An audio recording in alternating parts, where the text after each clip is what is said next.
It's Tuesday, April 11th. We've got a big show for you here today. We're continuing our teams that will shape the draft series. We're going to take a look at two teams in the top 10 that also maybe have playoff aspirations. I'm putting maybe on one of them and definitely on the other, the Seattle Seahawks and the Las Vegas Raiders. We have two great guests that are going to help us do that. We're going to help preview those teams. We got Lawrence Jackson Jr. of NBC coming up later talking about the Las Vegas Raiders. But first, to talk about the Seattle Seahawks and some news, it's Dalton Del Don, baby. Dalton, what's going on, man? It's been a minute since you've been on the show. What's up, Harmon? I was going to say the exact same thing. It has been a while. Been in baseball mode, but happy to jump back on the pod. We got a new producer behind the scenes, Colin. And yeah, it's been a while since we've talked, Matt. How's it going, man? How's life? I saw you had an awesome meal the other day in Long Beach. Super jealous of that situation.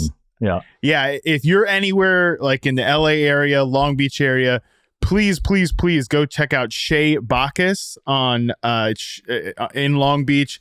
Incredible, one of the best meals I've ever had. I mean, my wife and I were absolutely blown away.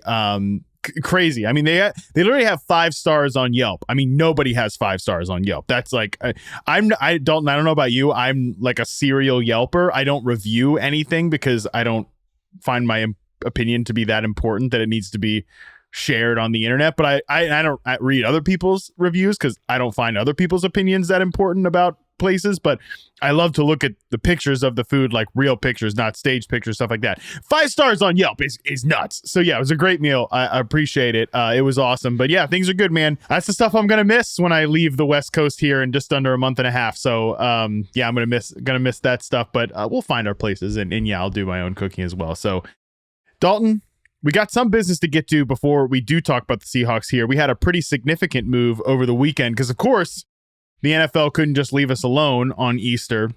A pretty major transaction went down over the weekend. Odell Beckham, before he could hop on a plane to go and visit the New York Jets, who we know the New York Jets have wanted to sign Odell Beckham. They were pretty hot and heavy after him. The Baltimore Ravens closed the deal. He never gets on the plane. He's signed to a 1 year up to $8 million deal, Dalton. And I thought up to, I've said, has been the word of the offseason. Like, the insiders have been very in on making sure everybody knows what the contract is up to. I thought that was going to be like a super incentive-laden deal, but it's actually more of like a 1 year, $15 million deal with incentives to get up to that $8 million, which is a little bit more than I thought Beckham was going to get, but the Ravens were incentivized to get this thing done. A lot of ways we can take this discussion, both that are Beckham-based, Ravens-based, and obviously Lamar Jackson-based. What was your first reaction to Beckham signing with the Baltimore Ravens? Yeah, first reaction is this is probably a sign Lamar is returning, although certainly no guarantee. Probably a better fantasy landing spot than competing with Garrett Wilson and the Jets, assuming Lamar does return. Obviously, we're Bateman fans, but who knows about his health there. And yeah, could be a fun landing spot with the new offensive coordinator there, assuming Lamar returns. So yeah, I think it could be good. It is all dependent on the quarterback situation, but certainly better than competing for targets with such a beast, and Garrett Wilson and Alan Lazard and Corey Davis. So I think it is a better landing spot for fantasy terms. Yeah, it was going to get kind of crowded there in New York with Garrett Wilson, who we all expect to be like 130, 140 target player with Aaron Rodgers. And I know you are gassed up about Garrett Wilson. I'm gassed up about Garrett Wilson as well. So I'm kind of glad that he lands somewhere else just for that sake too.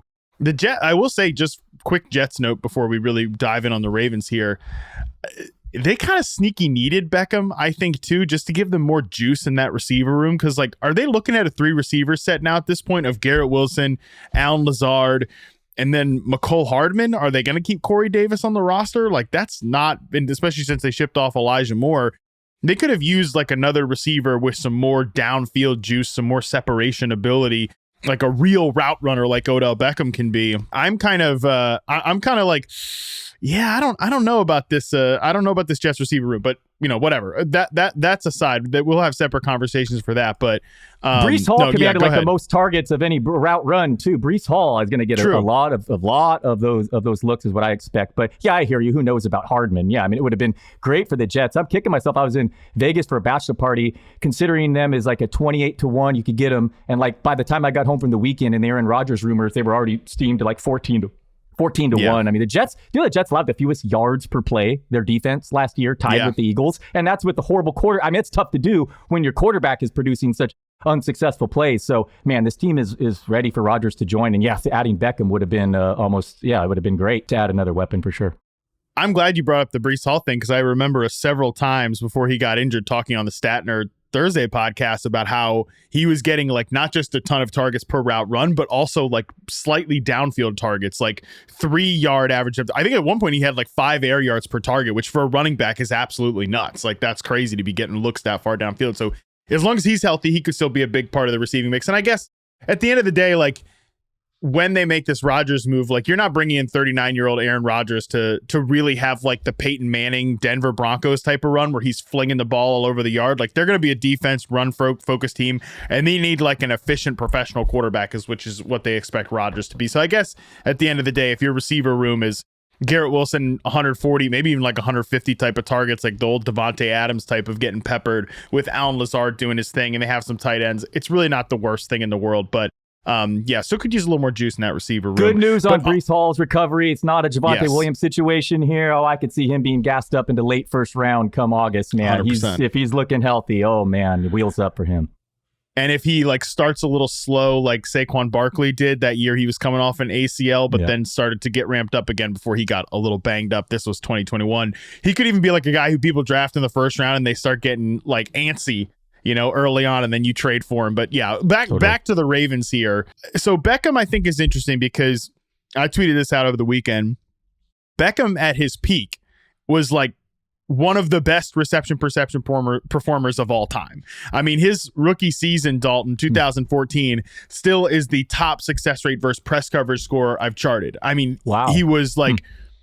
And it's almost kind of sad with Beckham because I think he could end up going down as one of the greatest like what if stories of all time because of all the injuries and stuff. Like he was literally... that's one of the revelations here. Apparently the previous ACL surgery did not take and it was a mistake. I don't know how true that is, but that was the thing I forgot when you asked me what came to mind. That was one of the revelations here is apparently one of those knee surgeries was botched and now he's fully recovered. Right. Yeah. That was something I think that started to leak out after the second tear in the Rams Super Bowl. But yeah, I mean, he was literally performing at like a top 5 receiver all time type of level. Like that was the trajectory he was on. So when we say that he will probably never return to his peak form, it's like, keep in mind, he's not ever going to perform as if he was a top 5 receiver in the NFL again. I think those days are long gone.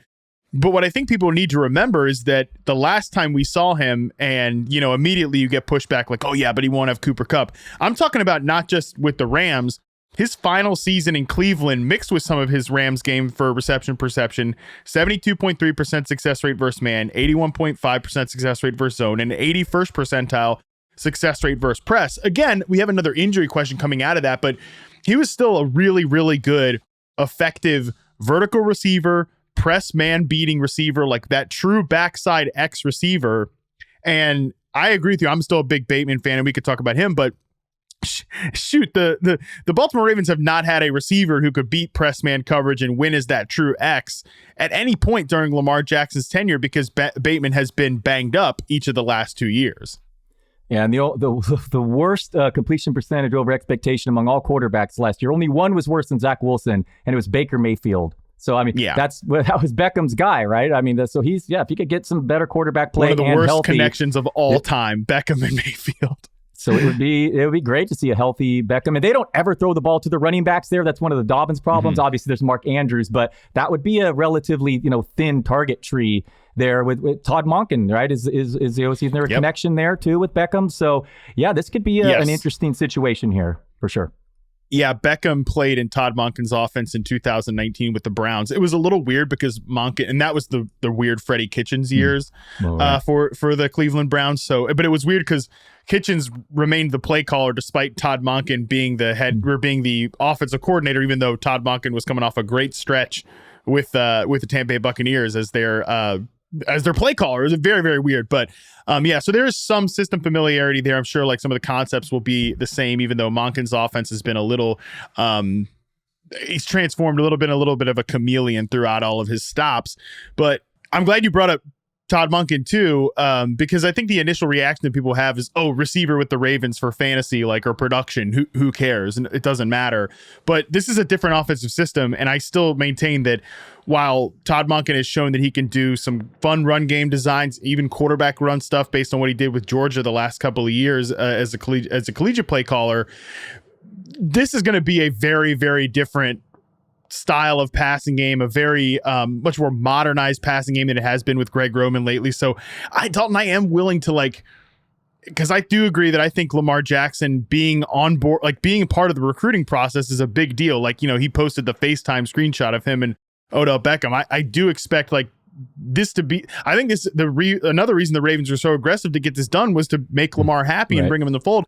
I'm kind of willing to squint at this group of Odell Beckham, Rashad Bateman, both health concerns. I totally get that. Mark Andrews at tight end, our guy Andrews, you know, Isaiah Likely's there as well. Like, if these guys are all healthy and Lamar's in the mix, like, I think this could really be one of the better Ravens, if not the best Ravens passing offense we've seen with Lamar Jackson, given the talent of these two receivers. I think Bateman could be a flanker. I think he could be moved inside to the slot if Beckham's going to be that true backside X receiver. And I think those guys, the way they get open, the way they run routes, the way they separate, and the way they can win at all three levels and win in contested situations.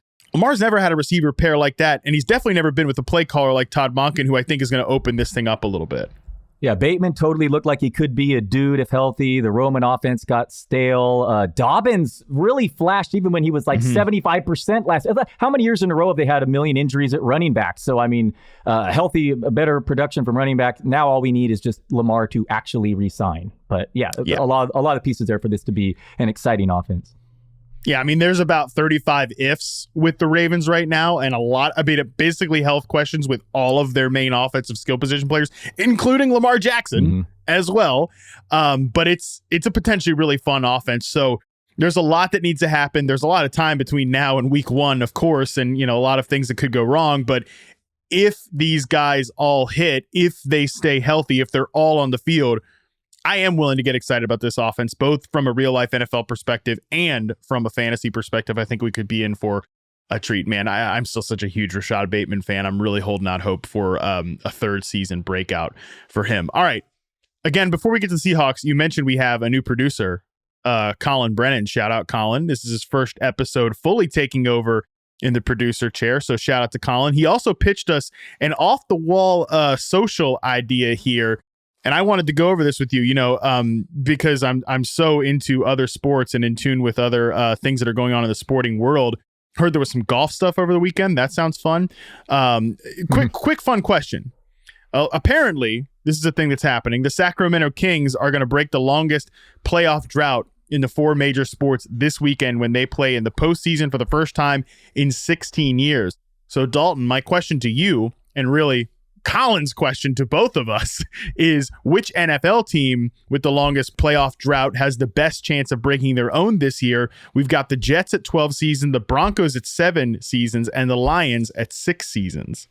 First of all, I know you're excited for this Warriors-Kings series, the highest price ticket in NBA history. But I am fired up for it.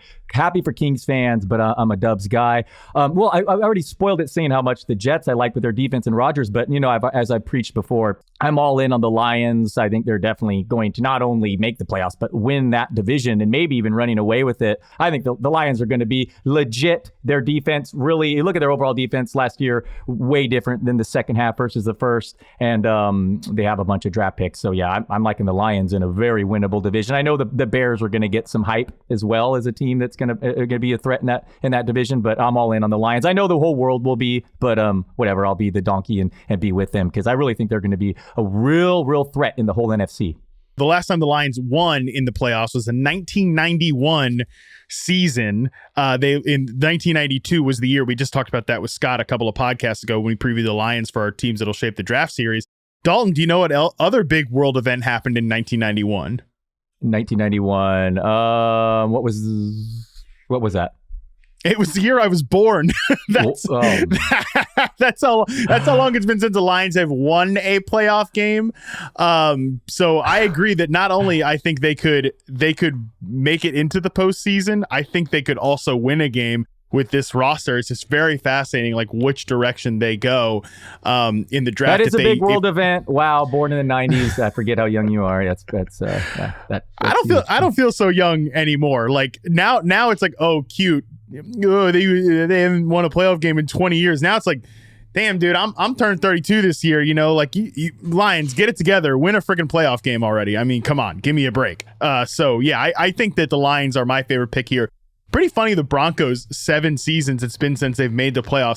Like the Jets, you expect. I get that. They're my second favorite team to break that drought too. The Broncos definitely my third favorite of this group, and you kind of forget how sneaky terrible and sneaky depressing the post-Peyton Manning Broncos teams have been of late. Well, yeah, nice segue to our Seattle talk. Yeah, I mean, it was a disaster. Yeah, totally. It is. Yeah. And they've been hyped each of the last few years, too, for different reasons. You know, the defense and then obviously the quarterback switch last year. But yeah, I would not have guessed they are one of the biggest droughts of last playoffs if you had asked me before this, for sure. I did find that surprising. You mentioned it. Good transition into our Seahawks talk there, talking about the Broncos. A lot of the hype from last year was obviously due to the Russell Wilson trade. And Dalton, we can get into the Seahawks here with a little bit of a spoiler alert. At least on my end, this is going to be a very rosy conversation. But I think it's worth spinning back like a year ago and remembering just the position that we talked about this team, again, leading into last season. The Russell Wilson trade 1 year in, like, we thought this was signaling a complete rebuild in Seattle. You know I said on this podcast, like, they have an unserious quarterback situation. Now, in fairness to Geno Smith, I was mostly referring to the Drew Lock part of it because I really thought they might start Drew Lock. That was an unserious situation, but Geno definitely outkicked my expectations. The Seahawks outkicked my expectations. And like in hindsight, that might go down as, from a results perspective, one of the most lopsided trades in NFL history if Russell Wilson does not turn it around this year. It was unreal, and I couldn't have been more wrong about it. Not only did I think Russell Wilson was the star of the situation, I thought Drew Lock would beat out Geno Smith. Geno Smith finished with the second best completion percentage above expectation among all quarterbacks last year. DK Metcalf, Tyler Lockett were both fantasy steals as a result. That should be the same next year as far as production, just because it's such a concentrated target tree, even if Geno regresses. Obviously, it was a no-brainer bringing him back. He was fantastic. Not sure if the league figured him out a little. First 12 games, 8.1 YPA. Last 5, 6.2 YPA. It was a tougher schedule, though. The man looked good. He passed most tests. So I think it is another situation here where they have the veteran because he's up there in age, and then maybe bring in a rookie with all the draft capital they have as well. So I mean, Seahawks have some picks too. So another interesting situation here. But Geno proved all the doubters wrong, including myself, and it was an amazing year. And you're right, to try to really put yourself back in our frame of mind last August. It was a remarkable season what the Seahawks did. I think what gets overlooked the last few years with Seahawks discourse is like John Schneider, the general manager, and Pete Carroll. They obviously had they had several great draft classes, a few in the last decade to rebuild this operation here and build sort of the original core.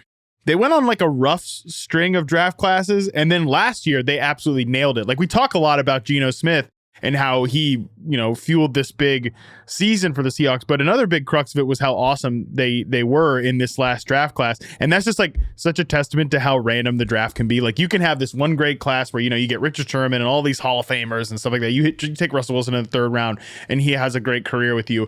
And then you just go completely cold, like take some disastrous 1st-round picks. And then you come here in 2022, you get Charles Cross, left tackle, solution there. Kenneth Walker, great running back in the 2nd round. You get Abe Lucas, another starting offensive lineman. You get Kobe Bryant and Tariq Woolen, obviously, as like a big-time cornerback. You also, Boye Mafe was in there as well. That draft class is really what's going to fuel the next era of Seahawks football. And Kenneth Walker, obviously, from like a fantasy angle, interesting guy to talk about coming into this year. Yeah, and it's a winnable division. We got my Niners, but then the Rams will bounce back. But the Rams in Arizona last year just combined for 9 wins, minus 200-point differential. Obviously some salary situations there in LA, and Arizona is going to be missing Kyler for at least first half of the year. So it's, they could sneak in again and be a threat for the wild card, maybe even take over first here. Who knows if the Niners, my quarterback situation there. So they really went from, oh man, what are they doing without a quarterback? It's going to be a long rebuild to, Pete Carroll knows what he's doing, and you said one draft class can really change the trajectory for the next half a decade. And now they have more capital to do the same here. So Seattle, I really, as a Niner fan, I thought it was a breath after Russell Wilson leaving because he just constantly beat them. But really, there was more to it there, and Carroll was on to something about not letting him cook. Maybe I don't know the jury there. Did Russell Wilson age, or is it probably a combination of all of it? But certainly there was something to the fact that that they were running the ball like they did with him, given hindsight and seeing what Wilson did in Denver on his own with two awesome receivers as well. And I think personally, I underrated how helpful having DK Metcalf and Tyler Lockett were. Those receivers really can make a dramatic difference. Yeah, my biggest reason, I was down on the Broncos relatively. You were. I didn't know. You deserve credit for that. Yeah, you were one of the few questioning. It may not work out as everyone's just assuming it will. Yeah, I didn't think it was going to be like a disaster like it ended up being, but I was pretty convinced it was not going to be as great as most people thought. And the primary reason was I think we were really underrating Tyler Lockett and DK Metcalf. Like, oh, what is Tyler Lockett going to do without Russell Wilson throwing him deep balls? Like, well, what the hell is Russell Wilson going to do without Tyler Lockett being on the other end of those passes? And just the gap between Cortland Sutton to DK Metcalf could not be bigger in terms of like superstar receiver and like maybe okay starting X receiver. Jerry Jeudy was an unproven player who I still think can be a very good receiver, but I don't think he's ever going to be as good as Tyler Lockett. That was a big thing. But also, like you brought up too, the Pete Carroll part of this and the way that this quarterback was managed, and we can use that to transition into Geno Smith. One of my points with Russell Wilson was Russell Wilson just never executed the offense. It's always the Russell Wilson offense. It's always kind of the off script stuff. It's always, he doesn't work the middle of the field, and it's because he's short. He doesn't work the middle of the field. He doesn't see the middle of the field. Same thing with a guy like Kyler Murray. These guys really struggle. It's what makes Bryce Young interesting in this class because he does kind of work that middle of the field despite being a shorter quarterback. It's always so variable, so deep outside the numbers. And what Geno did last year, and I think what makes him an interesting guy to talk about going forward, is that a lot of what he did last year, even if some of the stats are unsustainable, like when he was top 5 in EPA per dropback, a lot of it is sustainable. A lot of it is just real high level quarterback stuff and living within that Shane Waldron, Rams offshoot offense, that more traditional wide zone play action stuff.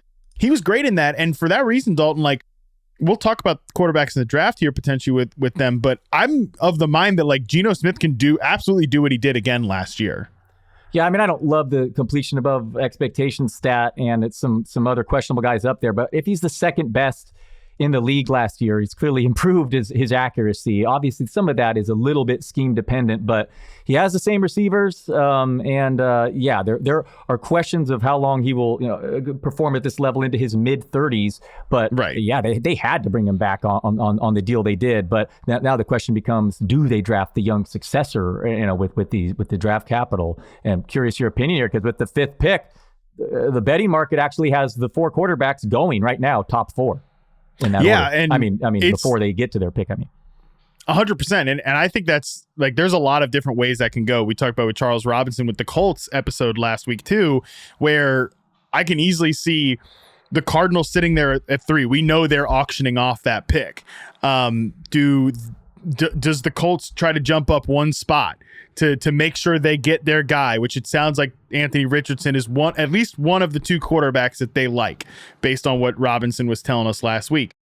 And then at the 4th pick, does that entice a team like the Raiders or the Titans have talked about trading up? Like somebody that just has to get Will Levis, doesn't want to sit there and wait for him. Do they jump over Seattle? Or if the Cardinals are unable to trade that pick, like I think that Seattle, I mean, Dalton, they have been like publicly flirting with all of these quarterbacks. Like you've seen the pictures, right? We're like at every pro day, all like Pete Carroll and John Schneider, they're like all taking selfies with the quarterbacks, like letting everybody know we're here. We're here. We're talking these quarterbacks. We might like them. We might want to draft them. Are they really that into these quarterbacks, or are they just trying to maybe be another team that could get someone to trade up and take their 5th overall pick if one of the quarterbacks doesn't go top 4? Yeah, totally interesting speculation. I'll just say that right now, based on the betting markets, Bryce Young goes number 1. Funny how that switched so quickly. Stroud 2, and then the markets have the Titans have Richardson at 3 and Levis at the Colts at 4. I'm going to mispronounce his name, guaranteed, Levis. But and then Will Anderson at 5 to the Seahawks. There, yeah, that's what the betting markets right now. Those are the odds are having how the draft unfolds. But obviously, is that predicting two or at least one trade? So who knows? But that'll be interesting stuff to follow. Yeah, I'm not a huge college guy, but it's been interesting reading everyone's strong opinions on these quarterbacks because it's a pretty cool draft when there's possibly four straight QBs to open the draft. And there's also the scenario that we've talked about on the show too, where if Houston only likes, if they only like two of the quarterbacks, right? Because I think on the outside, we assume that, hey, Bryce Young goes number 1, well, they'll just take CJ Stroud. But what if they only like Bryce Young? Like, what if they don't like CJ Stroud, and they think that 2 is too high to take Will Levis, if that's the other guy that they like? They might just stick at 2 and take a defensive player, and then one of these quarterbacks falls to Seattle at 5, and maybe if they really do like these guys enough, maybe they take one at 5, because what we talked about with Pete Carroll, Dalton, is that this is a team that expects to compete. Like, even when goofballs like us last year, like, this is going to be a disaster, this is not going to go well, all Pete Carroll thinks about is compete. But do they take a second here at the 5th overall pick where they never expect to be? They're only here because Russell Wilson flamed out in Denver, and they take a unique opportunity to say, hey, we can take a Will Levis or an Anthony Richardson, maybe a developmental guy, and stick him behind Geno for a couple years. But I don't know, the way Geno played last year and the sustainability of it, and the fact that they could take a difference maker like a Jalen Carter or Will Anderson. I think Carter's interesting because the Seahawks have never shied away from character guys. They'll take like risky bets or whatever and just believe in their ecosystem and Pete Carroll and the culture and stuff like that. They could get like a legitimate difference maker that does, bridge that gap between them and San Francisco in the division. And it feels like they'd be more open to taking a quarterback because they pick again at pick 20, but who knows? That's just me speculating. But it'll all be definitely sets up for a fun draft with possible trades and whatnot. I'm not sure what the motivation is about all those selfies, though. But yeah, maybe they're just letting them know that we're interested in QBs as well, even if that's true or not. It makes sense. But they might be stuck there at 5, with the 4 QBs just gone. So they'll just maybe have the decision made for them. But I hate it. I hate how this last year shook out with Seattle. Pete Carroll chomping his gum. They've been a nemesis for the Niners, and what a job he's done. I mean, just turned it around. Russell Wilson and a way better loaded with draft capital and out of that contract. I mean, well done. Well, they blew the doors off of Seattle in the second half of that playoff game, your San Francisco 49ers. So you can't feel too bad about it. Yeah, I know. And Carroll was so before that game too. He's like, we don't have a chance, but they whatever. They're here to stay though. I mean, they have a lot of young talent and a lot of draft picks coming up. And I mean, the scariest thing as a Niner fan would be Anthony Richardson, right? And let him develop and become a monster for the next decade. I mean, that's really what I kind of hope they get an edge or something. Frankly, I mean, if that's the biggest upside is if they do develop a star quarterback, because that's the ultimate goal. There's 5 of them in the world, and that's what you want. Either want that or you want a cheap quarterback on a rookie deal. One of those two. So you're right that this team is here to stay. You just look at the depth chart right now, Dalton. Like, there's not a ton of weaknesses. We're talking about Jalen Carter or we're talking about Jalen Carter as a potential interior difference maker, and I think he would be. They added Draymond Jones in free agency. Like, they got a guy there. They bring Bobby Wagner back. I don't know how much of a I mean, it's definitely a better, more sentimental move than on-field move at this point, because I think Wagner's a declining player. But he did get all-pro votes last year. Tariq Woolen, huge breakout star at cornerback. Kobe Bryant as a nickelback was really good. Quandre Diggs and Jamal Adams is coming back at safety. Like, maybe they could add a safety. It's not a good safety draft class. Tight end. So that kind of brings us to sort of the 20th overall pick, Dalton, because I think there's a chance that they could take a fantasy needle moving position at 20, just because you look at the defense, like they could maybe take that guy 5th overall, defense needle mover. And I think there's a chance they could take a quote like luxury position at the 20th overall pick there, unless they want to go with Hendon Hooker. And, we talked about him with Charles McDonald and the Looney Tunes offense he's coming out of. That would be a bit of a stretch to me as their developmental guy. But like, their third receiver is D. Eskridge right now. You could do better. at tight end, they do have Noah Fant, and he kind of mixed in with Colby Parkinson and Will Dissly, but this is a great tight end class. Maybe they take someone there. So Dalton, I do think from like a fantasy angle, we could be looking at a potential like needle moving guy added. How much would it, let's say they take a receiver at 20, Jackson Smith and Jigba, or maybe like a Zay Flowers, Jordan Addison to potentially be like a flanker slot guy for them. How much would that change your projections for like a DK Metcalf, Tyler Lockett type? Only if it's JSN, because I'm all in on him. Having watched very little college tape, I'm still all in. I would worry about. I think he could be a target guy right away. But it doesn't sound like this class is quite on par with the last couple, though. You tell me. This might be one of the weakest teams right now with their wide receiver 3 spot. That's why it's so great for fantasy. The Metcalf, Lockett, and no tight end, just that concentrated target tree. But they don't even throw to their backs much either. So a wide receiver 3 or a tight end is absolutely an area of need. And do you have any thoughts on a rookie receiver landing there? You've been delving in more than me for sure. I mean, you've even been charting some of them already. Oh yeah. I'm pretty much almost all through like most of my rookie why are you work asking at me this then? point. You tell me, dude. Well, I'm just asking from like a landing spot perspective, because you're right. JSN the third, is the real deal. That's my answer, and then I'll just move on. For sure. No, I mean, if he went there, it would be interesting because, Lockett has been a slot receiver, like more of a speed slot receiver at times. JSN would be more of a volume hog slot receiver. That would be, it'd be a great 3 receiver set. It would be awesome. It would be great to have that 3 receiver set for Geno Smith. It'd be great. But I don't know, man. I go back and forth on this as a landing spot for a receiver too, because they're still a team that wants to use multiple tight ends. Like they have Colby Parkinson and Will Dissly along with Noah Fant. I could see them being a Michael Mayer team. Michael Mayer's more of a traditional inline tight end, more of a blocker type. That would fit with Pete Carroll's mindset. We know he still wants to run the piss out of the ball as much as he can.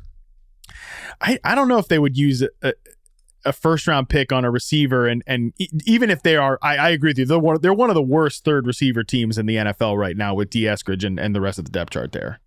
So we haven't even talked about Kenneth Walker going in late second round in early fantasy drafts. You'd like to see more targets, but beast. Finished the year 3 straight 100-yard performances against some tougher defenses. Maybe the most boomer bust runner in the league already. Not the success rate isn't always there, but man, he was impressive. And there's no penny there. How high are we taking Walker? Who do you like more, Walker or Nick Chubb?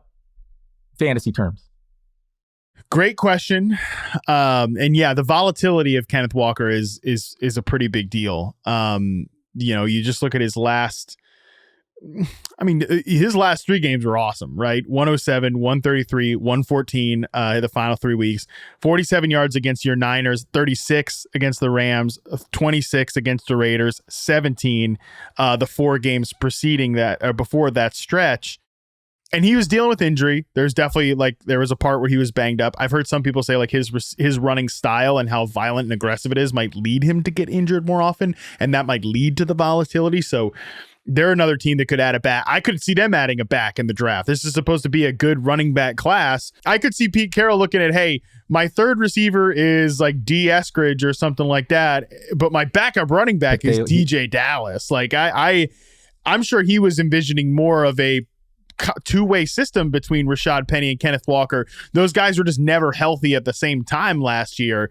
They could add a running back in the draft and then really mess this situation up. So I think right now, just based on the depth chart, it might look like Kenneth Walker, but I think I might go Nick Chubb there. I'm kind of buying into the Browns offense a little bit, taking a step forward and maybe even being more pass heavy, which actually could be good for Nick Chubb in fantasy. Yeah, no, I do have Nick Chubb ranked ahead of him as well. Kareem Hunt's gone in Cleveland, so but I think they're going to go relatively close, assuming that Seattle doesn't use a first-round pick on a running back. But that is a great point. So with one of their 2 picks, they could mess up the receivers or the running back situation there, because Carroll, I feel like really will is a run the football at heart, and that's a thin depth chart. And Walker was banged up. And by the way, we're talking about screw up from a fantasy angle. If they get like a JSN type, or I think Jordan Addison or even Zay Flowers would be like a needle mover at the third receiver position. Quentin Johnston, probably a little too samey. We'll talk to the receivers in the next episode with Charles McDonald more in depth, but like I think a flanker slot type like a Zay Flowers or a Jordan Addison at 20th overall would even mess up kind of the projections for Metcalf and Lockett because it's usually so concentrated. And then 37th overall, 52nd overall, 2 second-round picks, 83rd overall, the third-round pick. That's like they could take a back that moves the needle a little bit there in the second round for sure. They're going to have like 6 picks before the Niners are on the clock once. Oh. Yeah, that's true. That's true. Right. We still got Trey Lance here. It's all right. We're good. We're good. How you feel about Trey Lance's poor hairline? guy getting a hard time with his hairline. You got out my words out, before I could say it. I know. I've seen his hairline. It's fine. Yeah, poor guy. Quit hating on Trey Lance, man. People are so mean to Trey Lance. defeated. I'm defeated. I don't have the energy anymore. I'm defeated. It's crazy. They say that they're gonna. He says that Sam Darnold's also going to take first team reps, and then the headline everywhere, they're splitting evenly. Everyone's a mind reader when it comes to their opinion on Trey Lance. But okay, please move on. I can't. Yeah, we'll have so much time over the next few months to get your full Niners. What's the mood ring for Dalton and the Niners? Yeah, John Lynch wants to trade him, so I'm actually seriously, I am worried that he's going to be. I don't know what's going to happen if the Titans trade for Trey Lance. What am I going to do? You'll just go all in on Sam Darnold, I guess. All right, yeah, I don't know. I've become such a Trey Lance defender, man. It's crazy. The hate is just insane. The dude has thrown fewer passes than Tom Brady since high school. He's thrown fewer passes than Tom Brady threw last year as a 45-year-old, and he's younger than like 80% of the quarterbacks are going to get drafted this year, and people are still think that they know who he is. It's weird. It is very weird. Again, we'll have so much time over the next few months for some Trey Lance discourse. I have a tight 12 minutes here for you, but I'll let. Okay. All right. Next time. Okay, next time. next time. A lot of different ways the Seahawks could go here in the draft. My question to you, Dalton, just like gut feeling right now, where does this team rank in the NFC? Like, let's say they have a pretty good draft here, even without like. Because they're just so well set up. They have a good draft. Where does this team rank right now in the NFC among all these contenders here? Not just versus your 49ers, but against the entire field of the conference. Yeah, boring answer. I see another 9 or 10 wins in another wild card berth. Kind of. I see. I mean, maybe they overachieved a little last year, but then they're going to get younger and better too. So I think. Geno needs to stay healthy, aged 32. Even if he regresses some in that division, I think they're going to be right there, 9-10 wins, fighting for a wild card berth again. Sound about right? What do you think? Very boring, I know. I'll go a little bolder than you. I don't ahead know of the Niners. They're going to knock the Niners off. No. I don't know that they're going to knock the Niners off, but they could easily be the third best team in the conference. I like Dallas a lot. I think they could be there, but like the Seahawks, I think could win 13, 12 games, and still the Niners might be better than them, but they could be like a 12-win team. I think Seattle, based on Geno is, like I said, his performance I think was stable enough that they can transition, top half of the league, fringe top 10 type quarterback play with him. The receivers are good. I don't think the receivers are declining. Kenneth Walker should be better in his second year. The line is good. They're younger. They're going to be faster. They're going to be better on defense, I think, with these guys coming together. And by the way, we're talking about them being better maybe than the Vikings or the Cowboys or the Giants or the Lions, as much as we're excited about them. I mean, they're definitely better than any team in the NFC South. Yeah, the whole South, the Packers without Rodgers. NFC is definitely weak enough for them to finish as one of the 3 or 4 best teams. I wouldn't argue with you there. Like, what are even their NFC, like being the best team in the NFC odds right now? Like, I could legit see them being the best team in the conference if the Eagles take a couple slight step backs. And really all this is about staying healthy, right? Like, I mean, other than the 49ers who can outlast almost any injury seemingly, even to quarterbacks. And hey, by the way, we're talking about Sam Darnold might start the first couple weeks of the season for the 49ers. Like that leaves a window open for the Seattle Seahawks here. Not to like twist a knife or anything to you, Dalton, but I could easily see the Seahawks being one of the best teams in the conference and potentially one of the best teams in the league and make a deep playoff run here.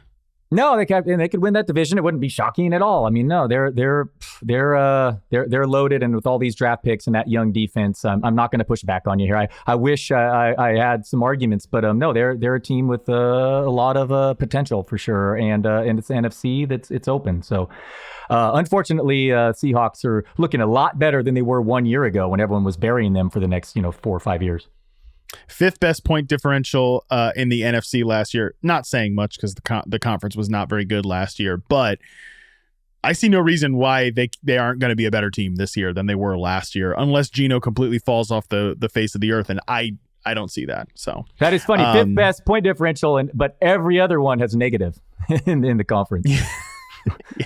Yeah, not very good. Yeah, right. As soon as you get to Green Bay, they were sixth at -1, and. Yeah. Yeah. By the way, if they were in the AFC, they wouldn't even scratch like the top 7. I don't think so. Yeah, not a little bit of a difference. Between between the two conferences, that's for sure. But I think we're on the same page here, Dalton. We like the Seahawks. Yeah. We like what they bring, and certainly like. From a fantasy angle, I'm very interested in a lot of these guys, but the draft could make things a little bit messy here. Yeah, Carroll deserves credit big time for what he's done with the franchise, and the draft will be a major impact on the fantasy terms here because we have 2 receivers without competition for targets and Kenneth Walker. So dramatic. What happens on the draft? Fantasy managers are rooting for the team to go defense. All right, Dalton. Well, that was great. We appreciate you. This was it was good to catch up with you, man, and it's good that you got some Trey Lance talk in here. We'll definitely do a full breakdown on the hairline. You've got a lot of thoughts on Trey Lance. I got a lot of thoughts on hairlines. So yeah, we'll have the full breakdown in the next couple of months, provided he's not like on the Titans or the Ravens or something like that. Cool. Thanks, man. Good talking. All right, buddy. Well, we'll talk to you later, and now we're going to toss to our conversation with Lawrence Jackson from NBC Sports on the Las Vegas Raiders. All right, excited to be joined now by Lawrence Jackson Jr. of NBC Sports, one of the main faces of the fantasy football happy hour on Peacock TV. Ever heard of it? Lawrence, first time on the show, man, for you. I appreciate you joining me. It's about to be solid, man. Appreciate it.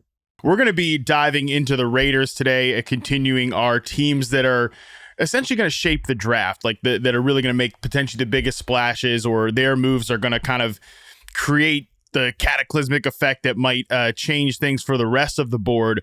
But I think before we dive into kind of their draft, it's a good to take like a more of a 30,000 foot view of the franchise right now. And I think we kind of have to start with the quarterback position.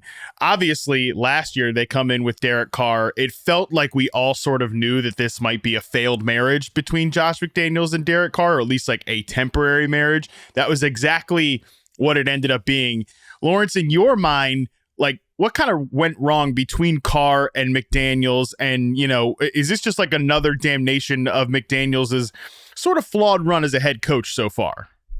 Yeah, well, Josh McDaniels definitely didn't do anything to help his cases, being some kind of, decent head coach, but it was his first year in, so he'll get another shot. Derek Carr, on the other hand, as we know, he didn't had an up and down career. He's had very high points where at a time, one season, he played at an MVP level before getting hurt. But then it just kind of been like mediocre years going through that. So I kind of feel like on Carr's end, you came into the season, like you say, this was like his last straw. Like, can we make this work? Can we bring in this coach and let's see if this could work?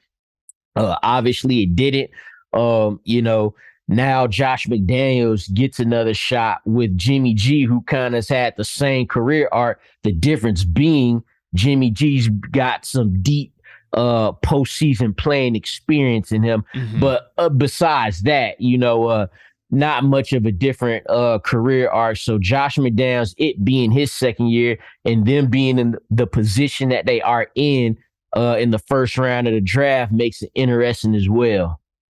Yeah, and look, the biggest thing here is obviously the connective tissue between Josh McDaniels and Jimmy Garoppolo. There's a familiarity going back to their New England days. If you look at a lot of moves that the Raiders have made this offseason, there's connective tissue to the Patriot days, which is,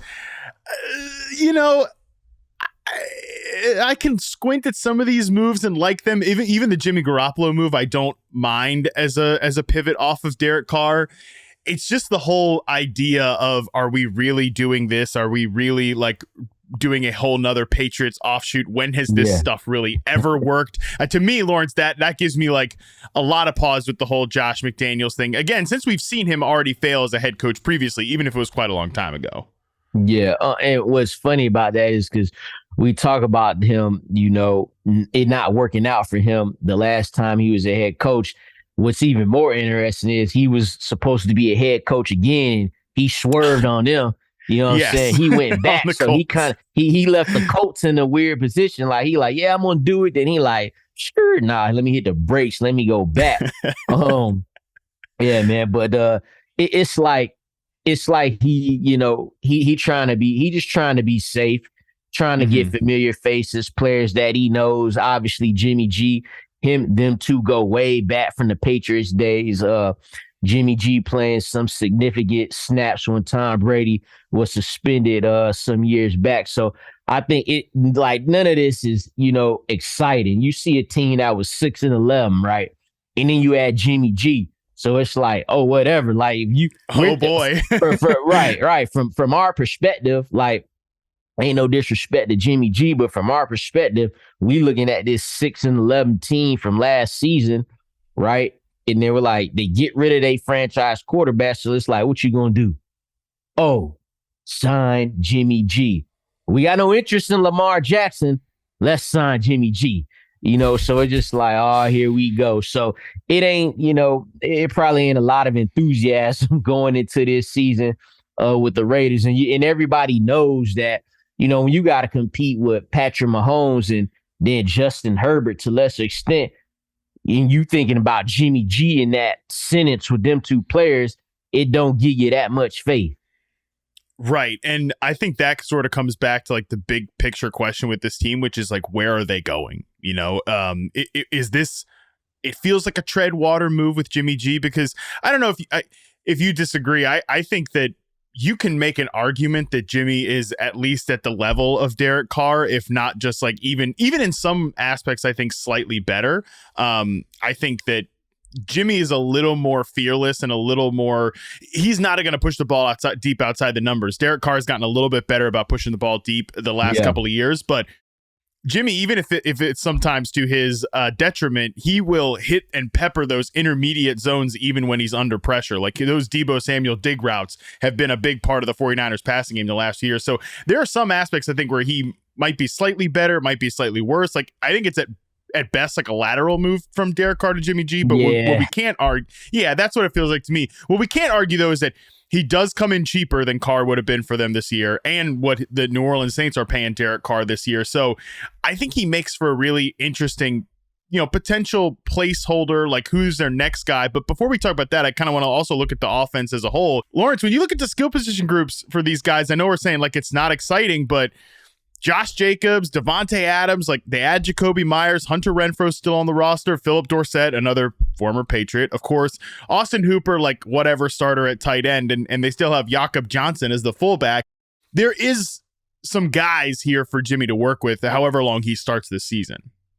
Yeah, so like you mentioned, starting with the tight ends, Austin Hooper and OJ Howard, they get a big downgrade there from after trading off Darren Waller.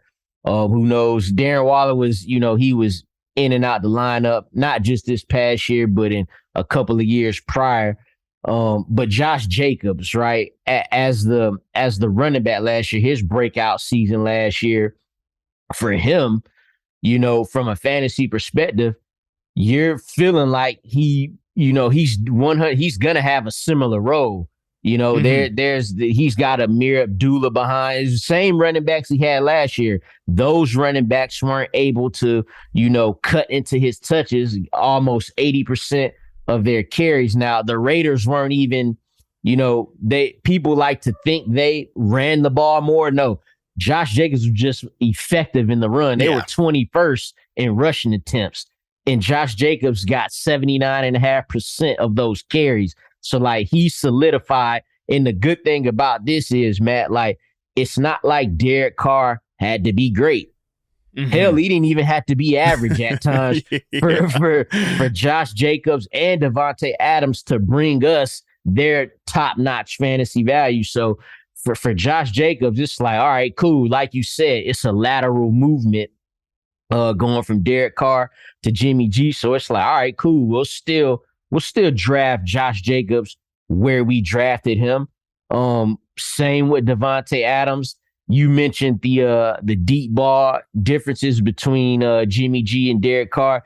There's a difference there, but I don't think we'll shy away from Devontae Adams too much. It's when you get past Devontae Adams and Josh Jacobs, that's where it get interesting.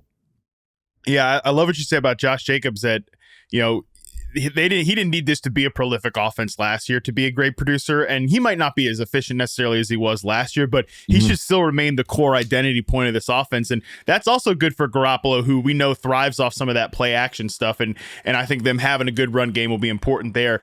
Like what you said about Devontae Adams too, where last year we actually saw him record his highest yards per catch, which of his entire career, his highest average depth of target of his career, which feels a little strange that he went from Aaron Rodgers to Derek Carr and then that happened. But I do also know that, previously we've seen Devontae Adams be more of like a quick hitting receiver in, with LaFleur and Aaron Rodgers towards the end of his Packers career.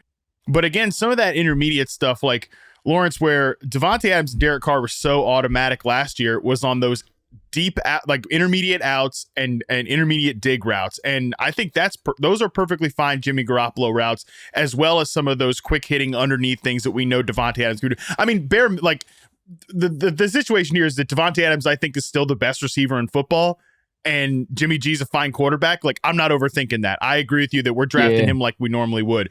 Those other guys, though, Jacoby Myers, Hunter Renfrow, how do you feel about these guys as like the second and third receiver? I know there's obviously these are guys who have run a lot out of the slot. I think Myers can be a little bit more of an outside flanker receiver as well. So how do we see that split working out? Yeah, so this got more interesting once the Raiders did trade away Darren Waller, because prior to that, I'm not thinking too much of it. Just kind of feeling like, Jacoby Myers coming off a season where he was wide receiver 29 in points per game.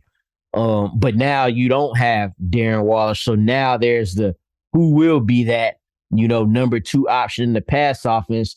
From Hunter Renfrow's perspective, coming into last season, he was looking to build off of what he did in 2021, where he had over 100 receptions and not a lot of yards. He kind of went the Julian Edelman, Wes Welker route as far as numbers go in 2021.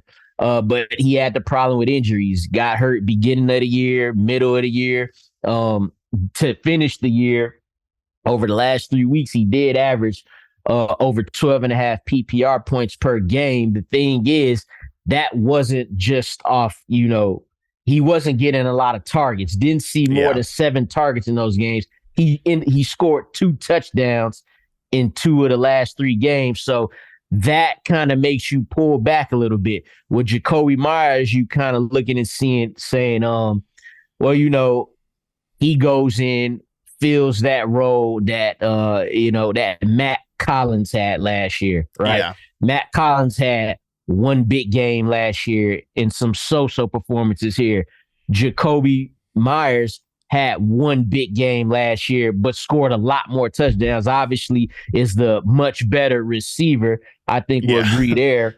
Yeah, we will definitely agree there. Yeah. Just based on, how the Patriots run their offense. And again, we're talking about Josh McDaniels here, who's run these offenses where the slot receiver has excelled. I just mentioned Welker and Edelman, 2 guys who have excelled with Josh McDaniels. I'd like to feel like Hunter Renfrow has a chance to shine, helping fill that void in the middle of the field that Darren Waller leaves. But then you'll have Jacoby Myers, who will have games here and there.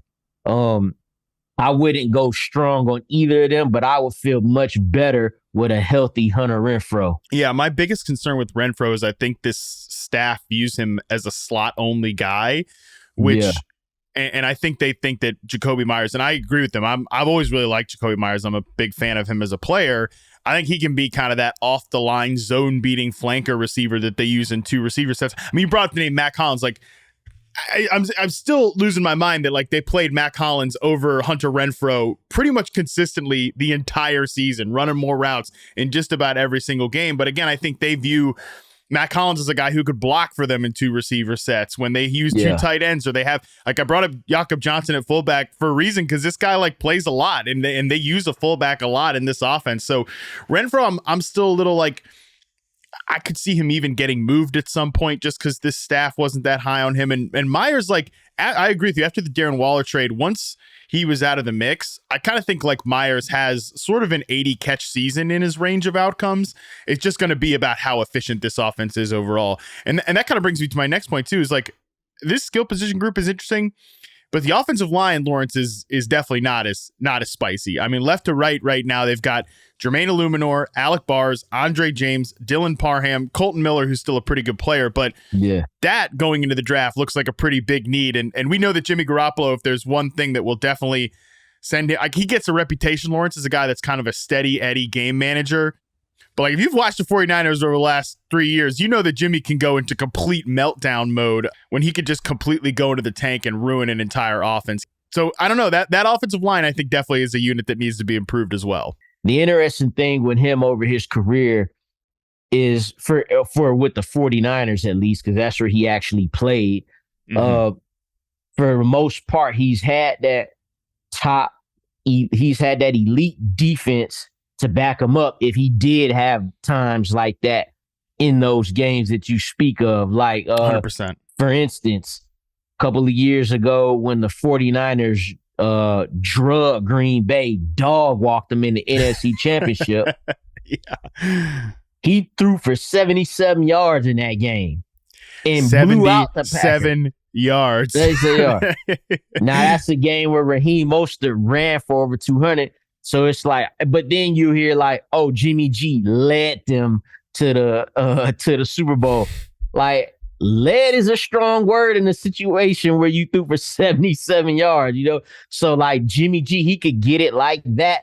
There's these rare times that he come out and he has a good game. A couple of years ago, Niners versus the Saints, the shootout, him and Drew Brees just going back and forth. But it'll be interesting to see how he fares without that defense, you know, that could give him the ball back, give him these opportunities. The Raiders defense, no, they ain't like that.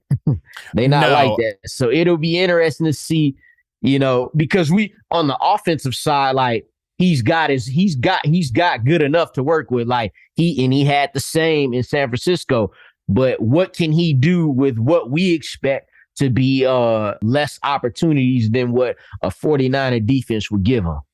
Yeah, he's not going to be playing in those positive game scripts as often, because even if in a hypothetical world the defense was good, you're still going up against Patrick Mahomes twice a year. You're going up against Justin Herbert and a bunch of dudes, twice a year. We'll see what happens with the Broncos, but the AFC in general is incredibly competitive. I'm glad you brought the defense up, because this is a bottom 5 unit last year, and it feels like the Raiders are a bottom 5 unit every single year in defense. Like, they have Max Crosby. They have an aging Chandler Jones coming off a down season with 4.5 sacks and 19 pressures in 15 games when they paid him a bunch of money. And then, like, after that, it's a pretty brutal depth chart. Like, Jerry Tillery and Bilal Nichols are the starting defensive tackles. Like, that's not good enough to stop the run. Duke Shelley, David Long, and Nate Hobbs are the starting cornerbacks. I guarantee you there's not a lot of folks listening to this podcast who recognize a lot of these names we're talking about here on defense. Like, this is not a name brand unit. So I agree with you that, like, the offense is interesting on paper. How often are they going to keep Jimmy in those kind of comfortable game scripts? I think that's a big question here overall. And I think that's a good place to transition us into the draft and the potential quarterback question here, Lawrence. I think we can probably discuss this team a lot like we did on the podcast with Scott Pianowski recently, where we talked about the Lions that people listen to. We can look at this team living in 2 different worlds. World 1, Jimmy Garoppolo is the only quarterback of relevance on the roster. They don't draft anybody at the top of the draft. Brian Hoyer, like basically a coach on the team, is the backup quarterback. Another Patriot is backup quarterback right now.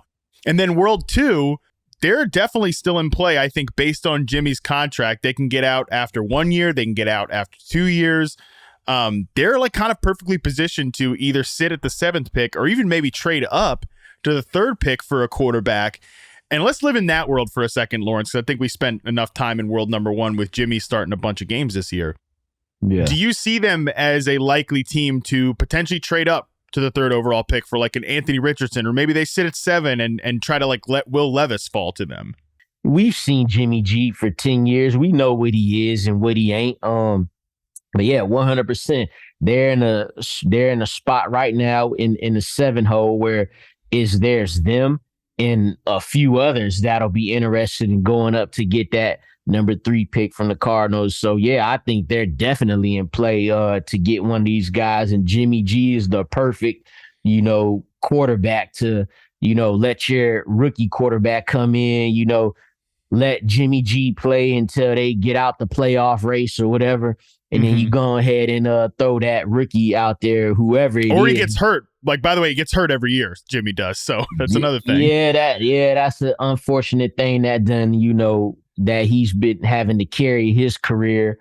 So if either of those happens, you could see that scenario. If they were to move up to the 3, I mean, I think most of us, in the media and as fans is feeling like if they was to bust that move to go up to 3, it would be for a player like Anthony Richardson. And if they was to stand pat, settle in there on Will Levis. But there's so many crazy things that could happen in that first 5 picks that could change the trajectory of how the actual draft goes.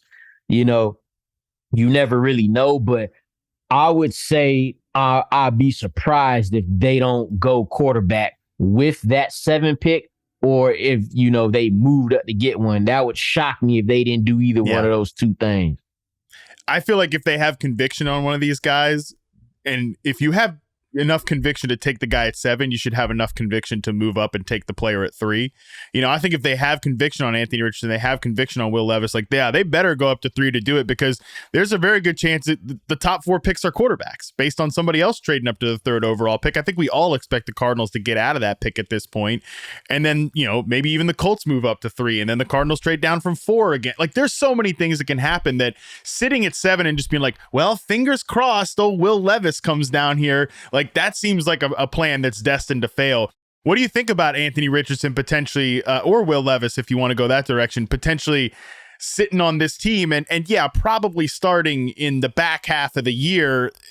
Jimmy G's definitely, even if he doesn't want to be a placeholder, I think he needs to accept that he is a placeholder at this point in his career, and he's a pretty good one to keep the seat warm for this guy. I mean, he could, like any player, he could play himself out of that position that he's in. He could play himself out of that placeholder role. You know what I'm saying? Like, hey, Raiders, start off 6-0, surprises.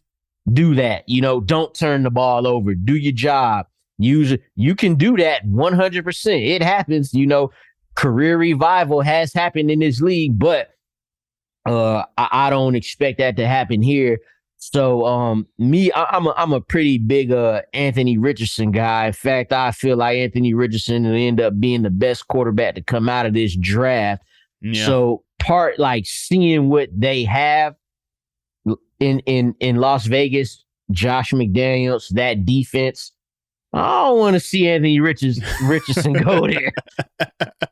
Go ahead and take Will Levis. If I'm a rookie quarterback, I'm wanting to go to the Panthers or the Texans, even the Texans over the Raiders, or the Titans could be in play here a little bit. I'd prefer as a rookie, if I'm coming in, to go to any of these organizations over the Raiders. Just based on my own inner workings and whatnot. Now, Will Levis ends up as a Raider, then Jimmy G, he might be playing for a while. That's just my educated guess that he might be playing for a while if it's Will Levis. If it's Anthony Richardson, could be the same thing. You never know. But that's a place I wouldn't want to go. But none of these quarterbacks got like that Eli Manning pull. You know what I'm saying? Where you Like, I don't want to play for them, Dad. Help me out here. I don't want to play for the Chargers, Dad. So it is what it is. Yeah, pretty amazing trip down memory lane there for Eli Manning. Just like, yeah, no, that's not gonna happen. Appreciate it, San Diego, but that's not gonna happen. Yeah, I go back and forth on this as a rookie quarterback landing spot, because on one hand, it's like, hey, you're gonna get dropped into an offense with Devontae Adams. Like I said, I think Adams is, if he's not the best receiver in football, he's still the second or third. I think he's right up there. Like, that's great. That's an awesome start to your career. You have a good run game with Josh Jacobs, but it's a chaotic environment. The defense stinks. And, that's another thing too. Like, we're talking about him spending big resources on a quarterback potentially and trading up to get that guy. And their line is still not good. Their defense is still a question mark, man. Like, and the Josh McDaniels factor of it does loom large. Like, Josh McDaniels, we've never seen him groom, unless you want to count Jimmy G for those few games in New England. We've never seen him groom a young quarterback. Like, there was Tom Brady, and this is the guy. Josh McDaniels drafted Tim Tebow in the first freaking round in Denver. Yeah. Like, we've it was fun that night when it happened. It was fun. It was fun. It was fun for us. It was fun for us, man. That was awesome. That was a great time. Maybe not so much for Broncos fans. Yeah, right. This too, Matt. You just talked about the line. The first people you brought up with it was obviously Devontae Adams and Josh Jacobs, which is great. But here's the bigger question with that, right? How long they gonna be there? Are they gonna be there for the entirety of this rookie quarterback's rookie contract? Probably not, especially Josh Jacobs. And with Devontae Adams, while still elite, he's approaching 30 or close to it. He'll go wanting to be elite with somewhere else, because how this is like, look at it. Devontae Adams left Green Bay. Like, it wasn't because he cool with Aaron Rodgers. Hell, I think he want him back right now. Yeah. He left Green Bay to play with Derek Carr, and it didn't work. So, they got rid of him. So he like, well, damn, why am I still here? So now he just out there and on the West Coast. He got Jimmy G now. Of course he gonna like it on the surface, because he ain't got no choice. He just got the contract. But I can't imagine that, if things don't work out, if things end up, in the worst case scenario, a veteran like Devontae Adams, he'll be gone, and definitely Josh Jacobs, who's on, is he on the he's on the franchise tag. Yeah, he's on the franchise tag, because they didn't pick up the 5th-year option. So that's that, man. So I don't know, if I'm a rookie, I'm like, I'll have him for this year, in a year where I might not even play. Right. You know what I'm saying? So that's a big factor too. Yeah, that's why this team is so weird to me, and why they make a perfect fit for this teams that shape the draft series, because they could go so many different directions. I'm kind of willing to believe anything when it comes to what they might do in the draft, and then what this team might look like in a year and a half from now, Lawrence. Like you said, if they don't go quarterback this year, that's almost like why I think Josh McDaniels might want to go quarterback. Because it's like, hey, look, Mark Davis, you don't want to fire me anyways because you don't want to pay me while I'm not coaching. You don't have the money for that. You're not one of these rich NFL owners. You gotta keep me around for that. And oh, by the way, like, I just drafted this rookie. You got to give me time here. You got to give me time, because if they don't go quarterback and like Jimmy plays 13 games, he gets hurt, he's kind of whatever.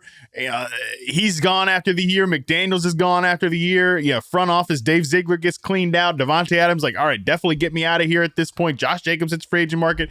Like, this team could look like a complete ghost town from these familiar faces that we're thinking about in a year and a half from now. But taking the rookie quarterback does make it at least like, hey, we have a guy to build around. You got to let us see this through the rebuild thing here. But yeah, man, a lot of different things could happen with the Raiders. I'm not sure what's going to happen. So, like, if I just had a wild guess right now, I would guess that they end up with Will Levis. Some way, somehow. That's just that's Raiders right there. That seems like he feels like a Raider. Will Levis feels like a Raider. Yeah. I wouldn't, put it past him, and that's cool, But like you say, a whole lot of they have to, win quick in a division that's going to be hard to win in. Yeah. I can't imagine a Jimmy G, Will Levis offense with some of the holes that we're talking about on this team is going to be very competitive in the AFC West with the Chiefs. That's definitely going to be a tall order. But yeah, I can see that, Lawrence. I can see Anthony Richardson potentially going off the board, 3rd overall pick, because the Colts get antsy. I think they like him a lot from what Charles Robinson was telling us on the show recently. They go up to 3. The Raiders are like, all right, well, we got to go up to 4. We got to get Will Levis. And then, man, the Seahawks, who we talked about in the show earlier, they're sitting pretty there at pick number 5. Well, Lawrence, I appreciate it. I think we covered the Raiders from every possible angle. And, man, there's a lot of different angles this team could go on. So I appreciate you joining me, man. Tell the people where they can find all the things you're working on right now. Yeah, no doubt, man. I appreciate you for having me on here, man. It was definitely fun to talk some football real quick. You could get at me on at Lord Don't Lose on all social medias. You can find my content at NBCSportsEdge.com. And like Matt said earlier, I'm thinking of Matthew, then Matthew Berry, and Matt Harmon. Like you said earlier. Wait, dude, there's way too many white Matts in the fantasy football industry. Yeah, for sure. You could also catch me every now and again on Fantasy Football Happy Hour with Matthew Berry in the squad on Peacock. I'm there as well, so get at me. All right, that's going to do it for us. Shout out to my colleague Dalton Del Don and Lawrence Jackson Jr. from NBC Sports and the Fantasy Football Happy Hour on Peacock. Be sure to follow him on Twitter at Lord Don't Lose. I'm at MattHarmon_BYB. Dalton is not tweeting from at Dalton Del Don. And of course, while you're following all of those two fine folks and me, make sure you're following at Yahoo Fantasy. Come on, give me a break. How about leaving us a 5-star review too? I mean, my God, we're pumping all this content in the off season, draft stuff, team previews. It's great. I mean, give me a break. 5-star review. That would be awesome. I'm going to be back on Thursday with Charles McDonald on the episode you have all been waiting for. It's a deep dive on the wide receiver position. My God, load up your tank cannon. You load up your take cannons, baby. I got a lot of things to say about this class. Until then, we're out.